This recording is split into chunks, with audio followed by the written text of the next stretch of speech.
ఉంటాము. నిజానికి ఉన్నది అద్వయమే, పరమాత్మ ఒక్కటే. వ్యవహారం కోసం విడివిడిగా కనిపిస్తుంది. ఈ వ్యావహారిక సత్తా నుంచి నువ్వు ఎప్పుడు నిజ అద్వయ జ్ఞానానికి వెళ్తావో అప్పుడు నువ్వు జ్ఞాని. ఏమంటే ఒక చిన్న ఉదాహరణ చెప్పుకున్నాం. ఓ తండ్రికి 10 ఎకరాల భూమి ఉంది. ఎందుకంటే ఆస్తులు చెప్తే వెంటనే వింటారు, మిగతా ఏమైనా చెప్తే వినొచ్చు, వినకపోవచ్చు. భూమి 10 ఎకరాలు అనగానే వెంటనే లేదు 10 తులాల బంగారం ఉంది. ఇది కొంచెం ఆడవాళ్ళు ఇంకొంచెం తొందరగా కనెక్ట్ అవుతారు. భూములు అంటే మగవాళ్ళు అవుతారండి. ఏమండి, 10 ఎకరాల భూమి ఉంది. వాడికి 2 కొడుకులు. ఈ 2 కొడుకులకి 2 కూతుళ్ళు, ఇంకొకళ్ళకి. ఈ 2 కొడుకులకి 5 ఎకరాల చప్పున భూమి రాసిచ్చేశారు. 5 తులాల చప్పున ఈ తల్లి కూతుర్లు 2కి బంగారాన్ని ఇచ్చేసింది. ఇప్పుడు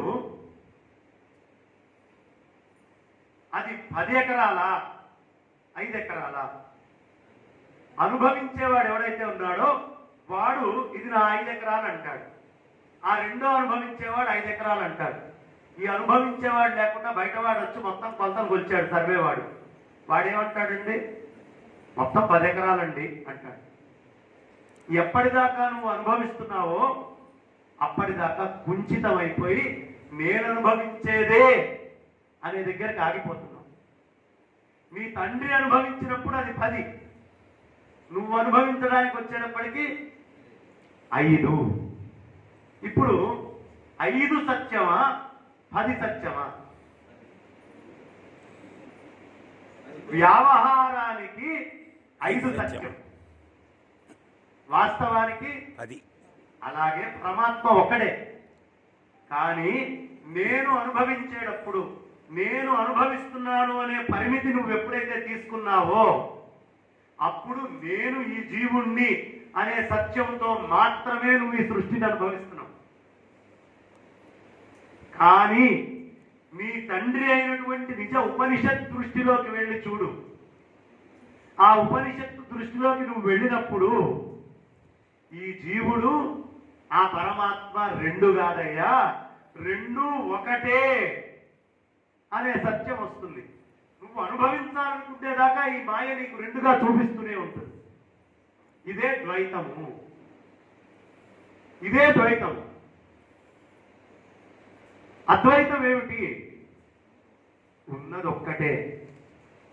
లేనిపోని పిచ్చి అనుభవాలు కావాలి, పిచ్చి ఆనందాలు కావాలి, పిచ్చి సుఖాలు కావాలి, పిచ్చి దుఃఖాలు అనుభవిస్తున్నాను అనే భ్రాంతి నీకున్నంత దాకా ఇది ద్వయం.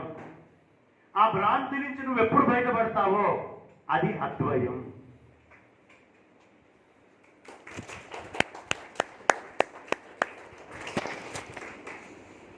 అంతా బ్రహ్మవేత్తలే. నిజమా కాదు? గట్టిగా గట్టిగా ఎందుకు చప్పట్లు కొట్టమంటున్నానయ్యా అంటే ఈ ఉపాధి ఆగకుండా కార్యక్రమాలు, ఆగకుండా శంకుస్థాపనలు, ఉపాసన, రకరకాలైనటువంటి ఉపన్యాసాలు అన్నిటికీ తిరిగి తిరిగి తిరిగి కాస్త అలసిపోయి కొంచెము కంఠములో ఇబ్బంది వచ్చింది. మీరు 1 నిమిషం చప్పట్లు కొట్టారనుకోండి, ఆ 1 నిమిషాన్ని నేను లోపల ఆనందంగా కాస్త లోపల నింగుడికి అలవాటు కూడా ఉంచుకుంటాను. తద్వారా ఇంకా బాగా చెప్పగలుగుతానేమో.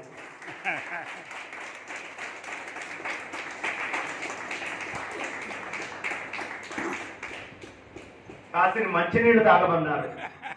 ఏమండి, ఈ మంచినీళ్ళు నేను 1, 2? ఒకటే. అమ్మ నాతోటే ఎదురుగుండా ఇంకొక ఆవిడ కూడా తాగుతున్నారు. బాగుంది. ఇవి 2, 1? నేను నీళ్లు వేరా 1? అయ్యా, తాకపోయినా ఒకటే. తాగక ముందు 2 అయింది, తాగాక 1 ఎట్లా అవుతుందండి? తాగాక కూడా 2 కావాలి కాదండి. తాగక ముందు 2 అయినటువంటిది తాగాక 1 అయ్యే అవకాశం లేదు. తాగక ముందు కూడా 1 అయి ఉన్నది, తాగాక 1 అవుతుంది. అజ్ఞానవశాన తాగక ముందు ఇది వేరు నేను వేరు అని ఎప్పుడైతే అనుకుంటామో అప్పుడు 2. తాగక ముందు అజ్ఞాన వశాన ఈ నీళ్లు వేరు నేను వేరు అనుకుంటున్నా. ఇప్పుడు ఈ శాలువా అడ్డం పెట్టుకొని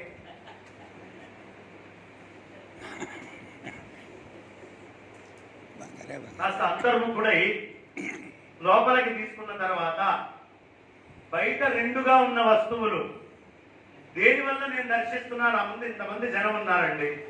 ఇంతమంది జనాన్ని దర్శించడానికి కారణం ఏమిటి? నాలో ఉన్న జ్ఞానమే కదా.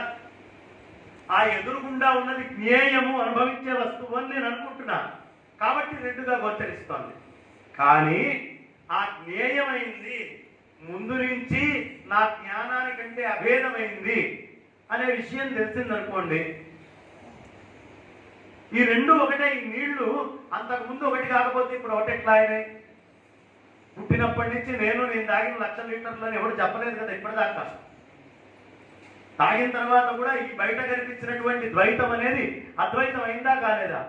అంటే నీ అనుభవానికి పూర్వమే అద్వైతంగా ఉన్నటువంటిది నువ్వు అనుభవించాక నీకు అద్వైతం అని తెలిసింది.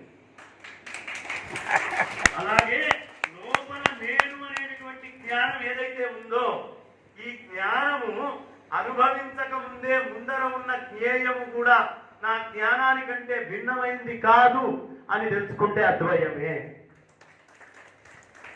రెండు కాదు, ఉన్నది ఒకటే. ఉండేది రాముడు ఒక్కడే. ఊరక చెడిపోకు మనస.